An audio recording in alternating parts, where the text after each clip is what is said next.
আসসালামু আলাইকুম। অনলাইন ক্লাসে সবাইকে স্বাগত জানাচ্ছি। আমরা আজকে অধ্যায় 2 এর নাম হচ্ছে কমিউনিকেশন সিস্টেম ও নেটওয়ার্কিং। আজকে আলোচনা করব তারবিহীন মাধ্যম, ওয়্যারলেস মিডিয়াম। দূরবর্তী দুর্গম স্থানে এবং সমুদ্র উপকূলবর্তী দ্বীপসমূহের মধ্যে যোগাযোগের জন্য তারবিহীন মাধ্যম ব্যবহৃত হয়। এই ক্ষেত্রে ডাটাকে ইলেক্ট্রোম্যাগনেটিক আকারে পৃথিবীর বায়ুমণ্ডলের মধ্য দিয়ে সঞ্চালন করা হয়। তারবিহীন মাধ্যম 3 ধরনের হয়। একটা হচ্ছে রেডিও ওয়েভ, 2 হচ্ছে মাইক্রোওয়েভ, 3 নম্বর হচ্ছে ইনফ্রারেড। রেডিও ওয়েভ 10 কিলোহার্টজ থেকে 1 গিগাহার্টজের ইলেক্ট্রোম্যাগনেটিক স্পেকট্রামের ফ্রিকোয়েন্সি রেঞ্জকে রেডিও ওয়েভ বলা হয়। এই ক্ষেত্রে প্রতিটি কম্পিউটারকে একই ফ্রিকোয়েন্সিতে টিউন বা সেট করা হয়, যাতে অন্য কম্পিউটারগুলোর সঙ্গে তথ্য আদান প্রদান করতে পারে। পাহাড় পর্বত বেষ্টিত অঞ্চল অথবা বহুতল ভবন বিশিষ্ট বড় বড় শহরের এক প্রান্ত থেকে অন্য প্রান্তে যোগাযোগের জন্য রেডিও ওয়েভ কমিউনিকেশন ব্যবহৃত হয়। এক্ষেত্রে দুটি পাহাড়ের উপর অথবা দুটি বড় বিল্ডিং এর উপর টাওয়ার বসিয়ে tower to tower radio link স্থাপন করা হয়। দূরবর্তী স্থানের সাথে যোগাযোগের জন্য রেডিও ওয়েভকে আকাশের আয়নোস্ফিয়ার পর্যন্ত পাঠানো হয়। এই স্তরে রেডিও ওয়েভ বাধা পেয়ে ভূপৃষ্ঠের নির্দিষ্ট সীমানা পর্যন্ত ছড়িয়ে পড়ে। পরবর্তীতে ভূপৃষ্ঠে স্থাপিত রিসিভার তা গ্রহণ করে থাকে। রেডিও ওয়েভের ক্ষেত্রে ডাটা ট্রান্সফার রেট হচ্ছে 24 kbps। পাশে একটা চিত্র দেওয়া আছে, দেখেন। রেডিও ওয়েভ প্রোপাগেশন বৈশিষ্ট্য হচ্ছে রেডিও ওয়েভ অমনিডিরেকশনাল হয়। 2 নম্বর হচ্ছে রেডিও ওয়েভ এর ফ্রিকোয়েন্সি কম। 3 নম্বর হচ্ছে এটি শূন্য মাধ্যমেও চলাচল করতে পারে। ব্যবহার: রেডিও বা তার বেতার যন্ত্রে ব্যবহৃত হয়।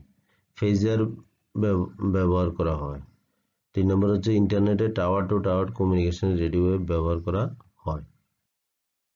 সুবিধা হচ্ছে, দেখেন, এটি আকাশের আয়নোস্ফিয়ার পর্যন্ত যেতে পারে, ফলে এটি সারা বিশ্বে ছড়িয়ে যেতে পারে। রেডিও ওয়েভ বায়ু ও বায়ুশূন্য মাধ্যমে আলোর বেগে চলতে পারে। 3 নম্বর হচ্ছে দুর্যোগপূর্ণ আবহাওয়াও এটি সঞ্চালিত হতে পারে। অসুবিধা হচ্ছে রেডিও ওয়েভ মাধ্যমে একসঙ্গে বেশি পরিমাণ ডাটা পাঠানো যায় না।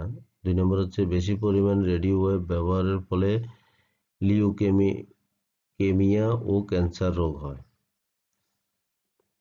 তারপর দেখেন মাইক্রোওয়েভ। পৃথিবীর এক দেশ থেকে অন্য দেশের সঙ্গে যোগাযোগের জন্য মাইক্রোওয়েভ পদ্ধতি ব্যবহার করে।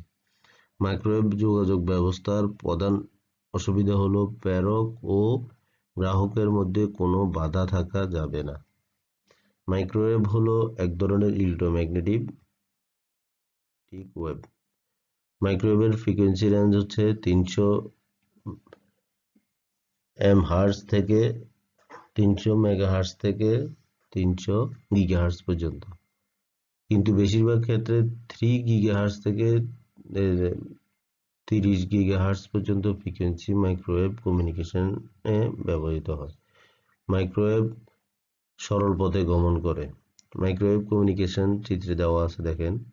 মাইক্রোওয়েভ ফ্রিকোয়েন্সিতে আবার 3টি ক্যাটাগরিতে ভাগ করা যায়। একটা হচ্ছে আল্ট্রা হাই ফ্রিকোয়েন্সি, একটা হচ্ছে সুপার হাই ফ্রিকোয়েন্সি, আর একটা হচ্ছে extremely high frequency. Ultra high frequency এর রেঞ্জ হলো 300 মেগাহার্টজ থেকে 3 গিগাহার্টজ পর্যন্ত, আর সুপার হাই ফ্রিকোয়েন্সির রেঞ্জ হলো 3 গিগাহার্টজ থেকে 30 গিগাহার্টজ পর্যন্ত। এক্সট্রিমলি হাই ফ্রিকোয়েন্সি রেঞ্জ হলো 30 গিগাহার্টজ থেকে 300 গিগাহার্টজ পর্যন্ত। উচ্চ ফ্রিকোয়েন্সির জন্য মাইক্রোওয়েভের ব্যান্ডউইথ বেশি, অর্থাৎ বেশি পরিমাণ ডাটা আদান প্রদান করা যায় এবং এর গতিও বেশি হয়।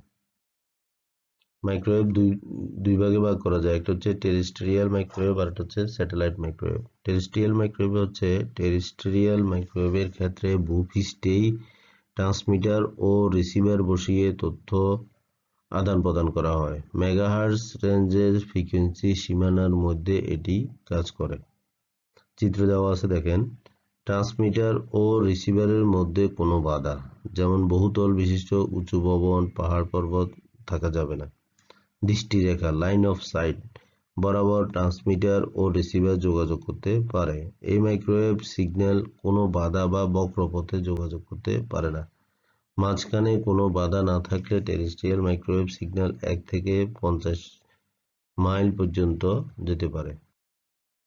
স্যাটেলাইট মাইক্রোওয়েভ স্যাটেলাইট মাইক্রোওয়েভের ক্ষেত্রে কৃত্রিম উপগ্রহের সাহায্যে তথ্য আদান প্রদান করা হয়। এই কৃত্রিম উপগ্রহ বা স্যাটেলাইটগুলি ভূপৃষ্ঠ থেকে 36,000 কিলোমিটার উপরে পৃথিবীর জিওসিনক্রোনাস অরবিট এ স্থাপন করা হয়। পাশে চিত্র দেওয়া আছে, দেখেন। মহাশূন্যে বা স্পেসে অবস্থিত স্যাটেলাইটে তথ্য পাঠানো ও রিসিভ করার জন্য এক ধরনের ডিশ অ্যান্টেনা বা ভিসেট, ভেরি স্মল অ্যাপারচার টার্মিনাল, ভূপৃষ্ঠে স্থাপন করা হয়। সাধারণত প্যারক ভিসেট 6, 8 বা 11 গিগাহার্টজ ফ্রিকোয়েন্সির মাইক্রোওয়েভ সিগন্যালকে উপগ্রহের দিকে পাঠায়, যা আপলিঙ্ক ফ্রিকোয়েন্সি নামে পরিচিত। উপগ্রহ পর্যন্ত পৌঁছে সিগন্যালটি অত্যন্ত দুর্বল হয়ে যায়। উপগ্রহের সঙ্গে ট্রান্সপন্ডার নামে এক ধরনের যন্ত্র সংযুক্ত থাকে। এই ট্রান্সপন্ডার দুর্বল সিগন্যালকে রিসিভ করার পর এটিকে শক্তিশালী করে 4, 5 বা 7 গিগাহার্টজ ফ্রিকোয়েন্সির সিগন্যালে রূপান্তরের মাধ্যমে পৃথিবীর গ্রাহক ভিসেট এর দিকে পাঠায়। এই ফ্রিকোয়েন্সি ডাউনলিঙ্ক ফ্রিকোয়েন্সি নামেও পরিচিত। এটা হচ্ছে, দেখবেন যে আপনারা বিভিন্ন টিভি চ্যানেলের গাড়ির উপরে একটা ছাতার মতো থাকে, ওইটাই হচ্ছে ভিসেট। এরপরে দেখেন ইনফ্রারেড। ইনফ্রারেড হলো এক ধরনের তারবিহীন যোগাযোগ ব্যবস্থা যা আলোক বিমের সাহায্যে ডাটা আদান প্রদান করে। সাধারণত কম দূরত্বের মধ্যে, অর্থাৎ 10 মিটার পর্যন্ত দূরত্বের মধ্যে ইনফ্রারেড ব্যবহৃত হয়। এই পদ্ধতিতে mobile to mobile, mobile to ল্যাপটপের মধ্যে যোগাযোগ করা যায়। এই পদ্ধতিতে সিগন্যাল পাঠানোর জন্য লাইট ইমিটিং ডায়োড মানে এলইডি বা ইন্টারজেকশন লেজার ডায়োড আইএলডি ব্যবহার করা হয়। ইনফ্রারেডের ফ্রিকোয়েন্সি রেঞ্জ হলো 300 গিগাহার্টজ থেকে 400 টেরাহার্টজ পর্যন্ত। সাধারণত আমরা ইনফ্রারেড ব্যবহার করি টিভি রিমোট হিসেবে। ওয়্যারলেস কমিউনিকেশনের প্রয়োজনীয়তা। যে সকল এলাকা তার টানা, জটিল, দুরূহ ও অর্থনৈতিকভাবে মোটেও সুবিধাজনক নয়, সেসব এলাকায় ওয়্যারলেস কমিউনিকেশন করা হয়।